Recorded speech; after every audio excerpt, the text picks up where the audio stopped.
Hi అండి. Hi చెప్పండి. Big boss చూస్తున్నారా? చూస్తున్నాను. రాము రాథోడ్ సెల్ఫ్ ఎలిమినేట్ అయ్యాడు కదా. అవును. అంటే ఫస్ట్ ఆఫ్ ఆల్ అది ఎవరికి అర్థం కాలేదు. ఎందుకంటే మేమంతా కూడా తనకి ఓట్లేసి గెలిపించాము. సో తన వెళ్ళిపోవడం కొంచెం మాకు బాధ అనిపించింది. బట్ 3 వీక్సే కదా అండి, ఉంటే అయిపోయేది కదా.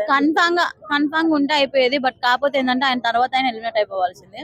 సో ఇలా ఎలిమినేట్ అయిపోవడం వల్ల ఏంటంటే ఫస్ట్ కోపం వచ్చినా కూడా తర్వాత తన మీద జాలి వేసింది ఎవరికైనా కూడా.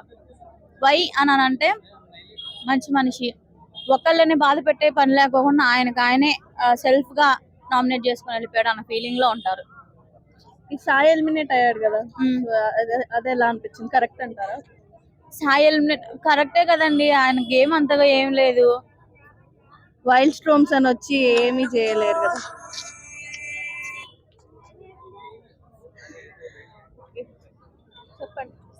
చెప్పండి. ఎలిమినేషన్ కరెక్ట్ అని అంటే ఉన్న వాళ్ళలో లీస్ట్ గా ఎవరు ఉన్నారో వాళ్ళనే చూసి కదండి బిగ్ బాస్ ఎలిమినేట్ చేసేది. అండ్ అలాగే ప్రజలు కూడా వాళ్ళనే కదా ఎలిమినేట్ చేసేది. నాకున్న వాళ్ళలో అయితే తను వెళ్ళిపోవడం కరెక్ట్ అనిపించింది. క్యాప్టెన్సీ విషయంలో తనుజ క్యాప్టెన్ అవ్వద్దని దివ్య చెప్పింది కదా అందరికి. సో టార్గెట్ చేసినట్టు అనిపిస్తుంది. టార్గెట్ మామూలు కాదు. నిజంగా నాకు తెలిసినంత వరకు వాళ్ళ ఫ్యామిలీ వాళ్ళు చూస్తున్నారో లేదో తెలియదు కానీ ఆ దివ్య అని ఆవిడ బయటకు వస్తే ఆవిడ చేసిన పనికి నిజంగా లాగిపెట్టి నాలుగేసి నూకుతారు పక్కా. అది ఎప్పుడు భరణి గారికి సపోర్ట్ చేసుకుంటూ ఉంటది కదా. భరణి గారికి సపోర్ట్ చేయడం కాదండి అక్కడ మెయిన్ థింగ్. భరణి గారికి సపోర్ట్ చేయడం ఒకటి, తనుజతో మాట్లాడితే తట్టుకోలేదు. ఎందుకు అర్థం కాదు అసలు. డాడీ డాడీ అంటే చక్కగా మాట్లాడిద్ది ఆ అమ్మాయి. ఆ అమ్మాయిని ఎందుకు టార్గెట్ చేసింది అనేది అర్థం కాదు. ఇప్పుడు ఆల్రెడీ ఇమాన్యుయల్ ఆల్రెడీ కెప్టెన్ అయ్యాడు. మళ్ళీ కెప్టెన్ చేయాల్సినంత అవసరం ఏముంది? ఆయన్ని చేసినా చేయకపోయినా ఏం కాదు, ఓకేనా. బట్ ఆయన్ని మళ్ళీ కెప్టెన్ చేశారు. వై అని అంటే ఏమంటారు, ఆ అమ్మాయి మీద ఉన్న కోపాన్ని ఆ అమ్మాయి మీద ఎలా తీర్చుకోవాలంటే ఇలా తీర్చుకుంది. లేకపోతే ఖచ్చితంగా ఈసారి ఆ అమ్మాయే వచ్చేది. ఓకే, వైల్డ్ కార్డ్స్ వచ్చిన వాళ్ళందరూ అసలు గేమ్ ఎవరైనా కరెక్ట్ గా ఆడుతున్నారు? ఎవరండి వైల్డ్ కార్డ్ లో వచ్చిన వాళ్ళు వైల్డ్ గా పుల్లులు లాగా ఉంటారు అనుకుంటే ఒక్కళ్ళు కూడా లేరండి. ఎలా ఉన్నారు? యాస్టీస్ పిల్లులా ఉన్నారు. పిల్లి అన్నా కనీసం 4 గోడల మధ్య పట్టి కొడితే అది కనీసం ఎదురు తిరిగిద్ది. వీళ్ళు అట్లా కూడా లేరు. నాకేం నచ్చలేదు wild card entries. Favourite contestant ఎవరు అంటే ఆవిడ ఆల్రెడీ ఎలిమినేట్ అయిపోయింది. సో ఆవిడైతే నేను చెప్పలేను. మాధురి గారు కాదు అమ్మా, మాధురి గారు కాదమ్మా. ఆవిడ ఆల్రెడీ ఎలిమినేట్ అయిపోయింది. ఫస్ట్ లోనే టాప్ 5 లో ఎవరు ఉంటారు? నాకైతే టాప్ 5 వచ్చేసేసి ఫస్ట్ ముగ్గురు వచ్చేసేసి సుమన్ అన్న, తర్వాత వచ్చేసి ఇమాన్యుయల్, తర్వాత తనుజ. వీళ్ళు ముగ్గురు అయితే టాప్ 3 లో ఉన్నారు. వాళ్ళ ముగ్గురులో ఎవరైనా సరే విన్నర్ అవ్వచ్చు, ఎవరైనా సరే రన్నర్ అవ్వచ్చు. తర్వాత టాప్ 5 అంటే ఆ మిగిలిన ఇద్దరులో వచ్చేసి ఒకటి డెమాన్ పవన్, రెండోది వచ్చేసి కళ్యాణ్. మిగిలిన ఎవరు గేమ్ కూడా నాకు అంతగా అనిపించలేదు. ఒకటే తెచ్చా అన్నట్టు చెప్పాలంటే ఇంతే. ఇమాన్యుయల్ ది డబుల్ ఫేస్ అంటున్నారు కదా, దాని గురించి? అది నిన్న సాటర్డేనే తెలిసిపోయింది డబుల్ ఫేస్ అని చెప్పని.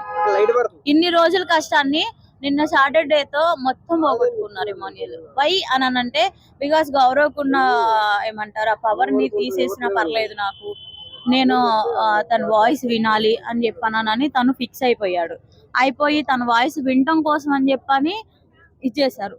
బట్ తనుజ వచ్చేసేసి కళ్యాణ్ విషయంలో అలా చేయలేకపోయింది. ఎందుకంటే 2 వీక్స్ నామినేట్ అంటే అది నార్మల్ విషయం కాదు. సో నేను ఇంతవరకు తను కష్టపడి వచ్చాడు.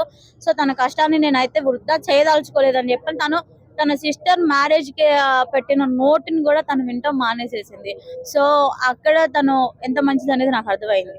డెమాన్ పవన్ రీతు గురించి వాళ్ళ ఫాదర్ ఫోటో తీసుకొచ్చారు కదా, అది ఎలా అనిపించింది? ఎవరైనా కొంచెం ఒక అమ్మాయి మీద క్రష్ ఉన్నప్పుడు ఆ అమ్మాయిని ఇంప్రెస్ చేయడానికి వాళ్ళ ఫ్యామిలీ ఫోటో కూడా చూస్ చేసుకోవచ్చు కదా. సేఫ్ గా ఆడుతున్నాడు.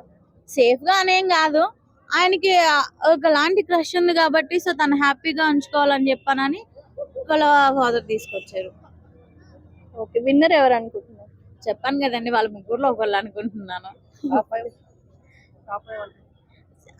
అదే కదా, టాప్ 5 లో ఉన్న వాళ్ళలో ఫస్ట్ వచ్చేసేసి ఫస్ట్ సెకండ్ థర్డ్ ముగ్గురు ఉన్నారు నాకు. ఒకటి రీతు, అండ్ అలాగే ఏమంటారు సుమన్ శెట్టి, అండ్ అలాగే మన ఇమాన్యుయల్. సో నిన్న జరిగిన దాన్ని బట్టి ఇమాన్యుయల్ కి కొంచెం క్రేజ్ తగ్గొచ్చు. సో మిగిలింది ఎవరు అని చెప్పానంటే రీతు అండ్ సుమన్ అన్న. వాళ్ళిద్దరిలో ఒకళ్ళు విన్నర్ అవ్వచ్చు, ఇంకొకరు రన్నర్ అవ్వచ్చు. Okay, thank you. అండి, హలో హాయ్ అడగండి. బిగ్ బాస్ చూస్తున్నారా? చూస్తున్నా, ప్రతిరోజు చూస్తా, ప్రతి గంట చూస్తా, ప్రతి నిమిషం చూస్తా, ప్రతి సెకండ్ బిగ్ బాస్ చూస్తూనే ఉంటా. నేను పుట్టిందే బిగ్ బాస్ కోసం. అడుగు. ఓకే, రాము రాథోడ్ సెల్ఫ్ ఎలిమినేషన్ అయింది కదా, ఎలా అనిపిస్తుంది? అతను రాము రాథోడ్ సెల్ఫ్ నామినేషన్ చేసుకోవడం అది చాలా బాధగా ఉంది. అది కాబట్టి ఇవన్నీ ఎందుకు చేస్తున్నాడు అర్థం కావట్లేదు. అతను ఎందుకని అతని ప్లేస్ లో ఎవరికైనా పరిస్థితి బాగానే మాలాంటి వాళ్ళకి ఇస్తే బాగును. ఎందుకంటే అతన్ని ఎవరు నామినేషన్ చేయకపోయినా అతనే నామినేషన్ చేసుకుని బయటికి రావడం అది కరెక్టే కాదు. అది నీకు ఓటేసాం మేము అతను కాబట్టి ఓటేందో కొద్దిగా బాధగా ఉంది. సర్లే, అతను అమ్మ నాన్నతో వండాలనుకున్నాడు. అక్కడ బాని పాపం అమ్మ నాన్న నాకు అందరికీ బాధే. ఎందుకంటే అమ్మ మనల్ని కని పెంచి నాన్న మనల్ని ఎన్నెన్నో ఆశీలతో పెంచితే మనం చేసే పని ఇదేనా మనం చేసే పని. రాము రాథోడ్ గారు ఎలా అనిపిస్తుంది? సాయి ఎలిమినేట్ అయ్యాడు కదా, సాయి వైల్డ్ కార్డ్. అతను ఏమంటే అతన్ని చూసాం మనం. అదే గోల్కొండ హై స్కూల్ కాడ నుంచి ఒక 10 సినిమాలు, అది అంత వినర సోదర వీరకు ఏమో సినిమాలు నాకు అర్థం కదా.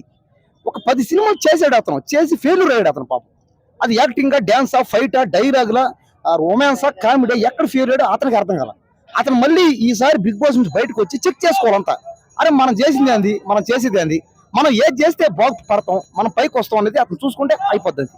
నెక్స్ట్ ఇంకా బిగ్ బాస్ లో అందరం చూస్తున్నాం ఎవరిని, ఎమ్మానీలు, రీతు చౌదరి, డెమోన్ పవన్. అబ్బా రీతు చౌదరి, డెమోన్ పవన్ వాళ్ళ లవ్ స్టోరీ ఉంది. చూస్తే పిచ్చెక్కిపోతున్నా అంతే. అంటే డెమోన్ పవన్ ప్లేస్ లో నేనేనా ఉండేది అన్నట్టు ఫీల్ అయిపోతున్నా. డెమోన్ పవన్ రీతుకి వాళ్ళ ఫాదర్ ఫోటో తెచ్చిచ్చారు కదా, ఎలా అనిపిస్తుంది? డెమోన్ పవన్ కి రీతు ఫాదరా ఏమన్నా చూస్తా పోయా ఇచ్చి కరెక్ట్. అది ఏమైందంటే రీతు చౌదరి వాళ్ళ నాన్న ఫోటో దేనికి ఇచ్చిందంటే, నువ్వు కూడా మా నాన్నలాగా నన్ను పెళ్లి చేసుకో, ప్రేమించు అని లెక్క. కాబట్టి ఇదంతా ఏంటంటే దీని అంటే అర్థం ఏంది, రీతు చౌదరి డెమోన్ పవన్ పడిపోయింది అంతే. చూసుకోండి మీరు కావాలంటే. ఆ రోజు నాగార్జున ఏమన్నాడు, డెమోన్ పవన్ నువ్వు బయటకు వచ్చి అన్నాడు. అప్పుడు రీతు చౌదరి పోయి క్షమించండి నా వల్లే తప్పైంది, అతను నా వల్లే అతను ఇలా అయ్యాడని కాళ్ళ మీద పడి, నాగార్జున కాళ్ళ మీద పడి అతను నేను ప్రేమిస్తున్నాను, పెళ్లి కూడా చేసుకుంటాను అని మాట్లాడింది. అలా మాట్లాడింది. నువ్వు కావాలి చూడు, రీతు చౌదరి బయటకు వచ్చిన తర్వాత ఖచ్చితంగా డెమోన్ పవన్ పెళ్లి చేసుకుంటది అంతే, చేసుకుంటది ఖచ్చితంగా. కాబట్టి ఖచ్చితంగా చేసుకుంటది. చేసుకుంటా మైక్ ఓకే. కాబట్టి బిగ్ బాస్ అనేది సమాజాన్ని మేల్కొలుపుతుంది అన్నమాట. దివ్య తనుజని కెప్టెన్సీ నుంచి తీసేసింది కదా, కెప్టెన్ అవ్వద్దని, ఎలా అనిపిస్తుంది? ఈ దివ్య తనుజని కెప్టెన్ తీసేసిందా? అది ఏంటంటే టార్గెట్ చేసినట్టు అనిపిస్తుంది. టార్గెట్ చేస్తారు అదే బిగ్ బాస్. దేనికి? ఆ 50 లక్షల డబ్బు లాక్కోవాలి, ఆ కప్పు లాక్కోవాలి, ఆ డబ్బు లాక్కోవాలి, కార్లు, బిల్డింగ్లు మొత్తం నాకే రావాలి. ఎవరికైనా ఉంటుంది తప్ప స్వార్థం అది. అంటే ఎవరైనా పరిస్థితి బాగున్నాడు, ఎవరైనా పరిస్థితి బాగున్నా రీతిలో పోతే అది నాకే రావాలి అని టార్గెట్ ఉంటుంది. కాబట్టి బిగ్ బాస్ వాళ్ళు ఎన్ని చేసి దేనికి? గెలవడానికి. అసలు బిగ్ బాస్ పోయింది ఎందుకు? గెలవడానికి. గెలవాలంతే. టార్గెట్ చేస్తారు, కొడతారు, ఈడుకుంటారు, తండుకుంటారు, జుట్లు రాక్కుంటారు, బూతులు అడుక్కుంటారు. అబ్బా అన్యాయం, ఘోరం ఆ మాటలు. అబ్బా దారుణం.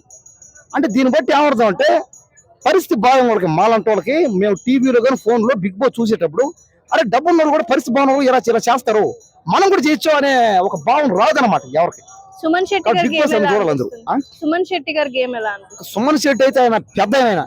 నేను ఆయన ఈ సినిమా జైన్ సినిమా అప్పుడు నేను థియేటర్ నేను పుట్టిందే జైన్ సినిమా థియేటర్ లో.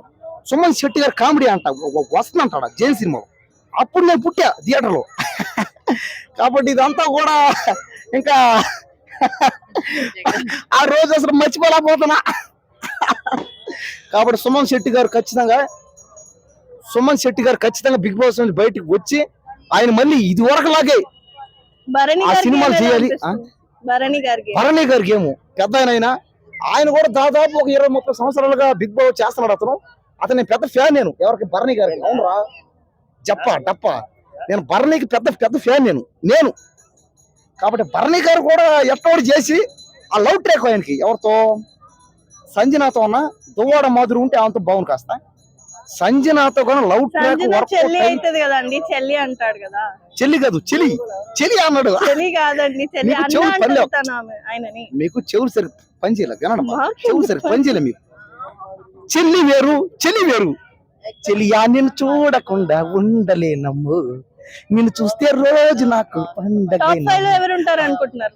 టాప్ 5 లో ఖచ్చితంగా ఇప్పుడు సుమన్ శెట్టి, తనూజ, రీతు చౌదరి, డెమన్ పవన్, అలక్య చిట్టి పిక్కులు, దువ్వాడ మాదిరి వాళ్ళిద్దరు ఉంటే వాళ్ళిద్దరే పక్క ఫైనల్ కప్పు. కానీ వాళ్ళు లేరు కాబట్టి మన ప్రజలందరం వాళ్ళు బిగ్ బాస్ లో లేకుండా పోయారు. అది మన దురదృష్టకరం. విన్నర్ ఎవరు అనుకుంటున్నారు? వాళ్ళు లేకుండా పోవడం. విన్నర్ ఖచ్చితంగా డెమోన్ పవన్ అన్న రీతు చౌదరి వాళ్ళిద్దరు ఛాన్స్ ఉంది. వాళ్ళిద్దరు లవ్ ట్రాక్ వర్కౌట్ అయితే మాత్రం పక్క వాళ్ళు ఖచ్చితంగా పెళ్లి చేసుకుంటామని చెప్పండి. మీ ఇద్దరులో ఎవరో ఒకరికి బిగ్ బాస్ దగ్గరుండి ఫైనల్ కప్పించి పెళ్లి చేసి ఫస్ట్ నైట్ కూడా బిగ్ బాస్ జరిగి థ్యాంక్ యూ బాయ్. సూపర్ ఆడుతున్నాడు డిమాండ్ పవన్. బేసిక్ గా రీతు చౌదరి అనే ఒక పర్సన్ లేకపోతే టైటిల్ గెలిచేవాడు. బట్ అయినా కూడా ఆ ఒక ప్రెషర్ ని తీసుకుంటూ కూడా ఇప్పుడు టాప్ 5 అయితే పక్కా ఉంటాడు. చాలా బాగా ఆడుతుంది డిమాండ్ పవన్. అది డిమాండ్ పవన్ చూస్తుంటే ఒక అభిజిత్, ఒక సోహెల్, ఒక సన్నీ వీళ్ళందరూ కనిపిస్తున్నారు. జస్ట్ రీతు చౌదరి అనే క్యారెక్టర్ లేకపోతే టైటిల్ ఎత్తేవాడు. బట్ అయినా కూడా ఇప్పుడు కూడా డౌటే, ఇప్పుడు కూడా టైటిల్ గెలుస్తాడు. తనుజ, ఇమానుయల్ కున్న క్యాపబిలిటీ డిమాండ్ పవన్ కూడా ఉంది. డిమాండ్ పవన్ అసలు మొన్న అయితే మన ఇమానుయల్ ని, బర్నీ గారిని కాలుతో ఒకని చేతితో ఒకని పిసికేసాడు. అసలు ఆ టాస్క్ చూస్తా అంటేనే ఏం పవర్ రాతుంది అనిపించింది. ఇంకొకటి ఎక్కడ మాట్లాడాలి, ఎక్కడ మాట్లాడకూడదు అనేది చాలా బాగా తెలుస్తాను. రీతు చౌదరిని చాలా మంది తిడతా ఉంటే కూడా ఎప్పుడు కానీ తను బయటకు వచ్చి అట్లా స్టాండ్ తీసుకుని మాట్లాడు. డిమాండ్ పవన్ కి అన్ని ఉన్నాయండి. గ్లామర్ ఉన్నాడు, బాడీ ఉంది, అమ్మాయిల రాకుమారుడు, దాంతో పాటు మంచి మాటలు మాట్లాడతాడు. ఎక్కువగా కొంతమంది చేస్తూ ఉంటారు, ఓవర్ యాక్షన్ చేస్తూ ఉంటారు. అలా కాకుండా మంచి పర్సన్. నాకు తెలిసి టైటిల్ గెలిచినా కూడా మనం ఆశ్చర్యపడాల్సిన అవసరం లేదు. కామన్ మ్యాన్ కదా, సో ఈసారి కామన్ మ్యాన్ కప్పుకోవడానికి ఛాన్స్ ఉంటుంది డిమాండ్ పవన్ ద్వారా. డిమాండ్ పవన్ కామన్ మ్యాన్ కాదు, డిమాండ్ పవన్ ఆల్రెడీ సెలబ్రిటీ. అమ్మాయిలు ఎంత ఫాలోయింగ్ మీకు తెలుసా? ఇన్స్టాగ్రామ్ లో ఆయన హైటెక్ సిటీ వేసే సాంగ్స్ కి ఎంత ఫ్యాన్స్ ఉన్నారు తెలుసా? మా వైఫ్ కూడా fan demand Pawan. So demand Pawan common man కాదు, బట్ డిమాండ్ పవన్ టైటిల్ గెలిచే అంత దమ్ అయితే ఆయనకు ఉంది. డిమాండ్ పవన్ మరో బాహుబలి అనుకోవచ్చా బిగ్ బాస్ లో? ఈ సీజన్ కి అయితే నిజంగా డిమాండ్ పవన్ బాహుబలే. ఇంకెవరు లేరు ఆడ దగ్గర కూడా ఆయన అంత క్యాపబిలిటీ స్ట్రాంగ్ పర్సన్స్ అయితే ఎవ్వరు లేరు. అన్న మొన్న ఇంజెక్షన్ టాస్క్ లో ఎవరు స్ట్రాంగ్ ఉందంటే అందరు కలిసి demand Pawan demand Pawan strong contestant అంటే ఫిజికల్ పరంగా డిమాండ్ పవనే. అది చాలా విషయాలు బర్నీ గారు కూడా అట్లా ఎక్స్ప్లెయిన్ చేశాడు కదా. బర్నీ గెలిచారని చెప్పి ఆ స్టేజ్ లో కొంచెం ఫేక్ కూడా ఆడాడు బర్నీ గారు. సో డిమాండ్ పవన్ కి ఉన్నంత దమ్ము ఈ సీజన్ లో ఎవరికి లేదు. రీతు చౌదరి డిమాండ్ పవన్ అంటే పడుతున్నా, డిమాండ్ పవన్ రీతు చౌదరి పడుతున్నా. రీతు చౌదరి డిమాండ్ పవన్ ని వెంట పడుతుంది. డిమాండ్ పవన్ ఆట తీరుకోవడానికి కారణమే రీతు చౌదరి గారు. అలాగని చెప్పి రీతు చౌదరి గేమ్ బాగా ఆడట్లేదని చెప్పట్లేదు. వాళ్ళు మంచి కంటెస్టెంట్స్. బట్ ఒక లవ్ ట్రాక్ అనేది ఏంటంటే బిగ్ బాస్ నిజంగా చెప్తున్నా, ఈ లవ్ ట్రాక్ కాకుండా ఇంకా వేరే ఏదైనా వాళ్ళకి అంటగట్టి ఉంటే వాళ్ళు ఈ రోజు నిజంగా టైటిల్ గెలిచేవాళ్ళు. ఆ లవ్ ట్రాక్ కోసమే వాడుకున్నారు. ఆ ప్రోమోలు వేసి అట్లా చేసి వాళ్ళని అలా నాశనం చేస్తారనే చెప్పాలి. లేకపోతే డిమాండ్ పవన్ నిజంగా ఒక బాహుబలి లాంటి, కేజీఎఫ్ లాంటి మంచి మ్యూజిక్ చేస్తుంటే, ఎలివేషన్ చేస్తుంటే ఆయన ఈరోజు టైటిల్ గెలిచేవారు. తొక్కేశారు. నిజంగా చెప్పండి, డిమాండ్ పవన్ తొక్కేశారు. ఆయన ఫస్ట్ నుంచి కానీ ఇప్పుడున్న కొన్ని ప్రోమోలు ఈ మధ్య చేశారు. ఆయన ఫస్ట్ నుంచి కానీ ఆయన మీద కెమెరా ఫోకస్ చేస్తుంటే ఈరోజు టైటిల్ గెలిచేవారు. నిజంగా చాలా లేట్ గా ఆయన తెలిసారు జనాలు. రీతు చౌదరి కోసం సాక్రిఫైస్ చేసింది కదా ఫోటోగ్రాఫర్, ఎలా అనిపిస్తుంది ఆ సాక్రిఫైస్? ఎలా అనిపిస్తుంది? నాకు ఆ విషయంలో డిమాండ్ పవన్ కొంచెం మమ్మీ కన్నా ఎక్కువ రీతు చౌదరికి ఎక్కువ ఇంపార్టెన్స్ ఇచ్చాడని నాకు అనిపించింది. ఎందుకంటే నాకు కంపల్సరీ అది ఉన్న ఫ్యాక్టే కదా బ్రో. త్యాగం ఎలా చేస్తారు? లవర్ కోసం చేసిన త్యాగం ఎలా అవుతుంది చెప్పు? అమ్మ నాన్న కన్నా మించింది అయితే ఏం లేదన్న. డిమాండ్ పవన్ ఆ ఒక విషయం పక్కన పెట్టేసేది, అది ఆయన పర్సనల్. ఆయన ఆట పరంగా అయితే తోపన్న.